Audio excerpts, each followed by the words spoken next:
I love Darling in the Franxx. It was the anime that got me heavily invested into anime, but good lord was it weird. And I have a couple of reasons to why it's so weird that I want to talk about, so let's just jump into it. The first reason, and basically the main reason, is how sexual this anime was. And I know anime gets kind of sexual sometimes with fan service, but Darling in the Franxx didn't really take that route. They kind of intertwined it within the story, and the biggest example of this that I can point out is the mechs that the characters pilot. Okay, so there has to be like 2 people in the mech, no more, no less. They have to be boy-girl pairs for whatever reason. Okay, that's a little weird, but not the strangest thing in the world. Let's just take a little look at the seating arrangements in the mech.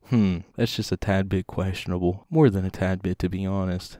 And there is many examples of how sexual this anime was, but the way these mechs are set up is the main reason that I can point out. And once again, yeah, Darling in the Franxx has some obvious fan service, but so does every anime out there. So you can look past that, but damn, some things you really can't look past in this anime. And going off of that, they kind of intertwine these sexual themes into the story. A lot of the story was made up of, in my opinion, really sexually driven things. Those 2 characters got together and I guess they had a kid or whatever, got pregnant. It's really weird, but I guess that kind of makes the story a little bit unique because it's something you really don't see in anime, ever. It doesn't matter if the anime is about a married couple that have been married for 36 years, the 2 characters won't ever hook up. So I guess bonus points for that, but still kind of weird to see in your anime. And the second and last thing that makes Darling in the Franxx absurd is the story. And you could have seen this one coming because the story is one of the most controversial things about this anime. And I can see where everyone is coming from.